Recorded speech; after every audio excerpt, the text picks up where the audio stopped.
বৌদিকে সঙ্গে নিয়ে বাইকে চড়ে বাড়ি ফেরার সময় পথ দুর্ঘটনায় মৃত্যু হল দুই বাইক আরোহীর।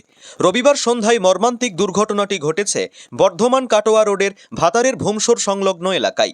মৃতদের নাম নাসরিন খাতুন, বয়স প্রায় 20 বছর, আরিফউদ্দিন শেখ ওরফে রোহন, বয়স প্রায় 18 বছর। সম্পর্কে তারা দেওর বৌদি। বাড়ি ভাতারের পাটনা গ্রামে। জানা গেছে, ভাতারের রাধানগর গ্রামে বাপের বাড়ি নাসরিনের।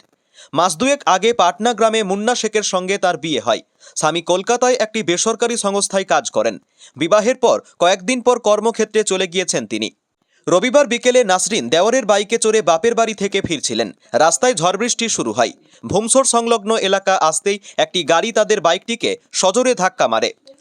খবর পেয়ে ভাতার থানার পুলিশ রক্তাক্ত অবস্থায় তাদেরকে উদ্ধার করে ভাতার হাসপাতালে নিয়ে আসেন। সেখানেই কর্তব্যরত চিকিৎসক দুজনকে মৃত বলে ঘোষণা করেন। মর্মান্তিক এই দুর্ঘটনায় শোকস্তব্ধ পরিবার সহ এলাকার মানুষজন। পূর্ব বর্ধমানের ভাতার থেকে শেখ মিলনের রিপোর্ট, 7 দিন টিভি।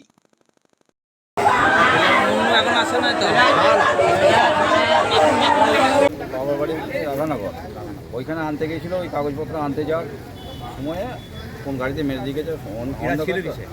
কিছু ছিল এরা মোটর সাইকেলে ছিল, কিসে মেরে দিকে তো বোঝা যাচ্ছে না। কোনো বাড়ি তাহলে বাড়ি পাটনা পাটনা শ্বশুর বাড়ি 2 মাস। মোটরসাইকেল কি মানে কজন ছিল মোটরসাইকেলে? ভাতার শেয়ার হসপিটালে আমরা এসেছি। পাটনা গ্রামের, ভাতার থানার পাটনা গ্রামের দুজন বাসিন্দা আজকে সন্ধ্যা 6:45 নাগাদ পথ দুর্ঘটনায় তারা আহত হয় এবং পরবর্তীকালে ভাতার থানার পুলিশ গিয়ে তাদেরকে উদ্ধার করে ভাতার শেয়ার হসপিটালে নিয়ে এলে সেখানে ডাক্তারবাবুরা তাদেরকে মৃত বলে। ভুমসর পুলটা পেরিয়ে কিছুটা দূরে দুর্ঘটনাটা সংঘটিত হয়েছে এবং সেখানেই দুজনের স্পটেই দুজনের আরিফউদ্দিন শেখ এবং নাসরিন খাতুন এই দুজনেই মৃত্যু সংঘটিত হয়েছে। এখন আসে না তো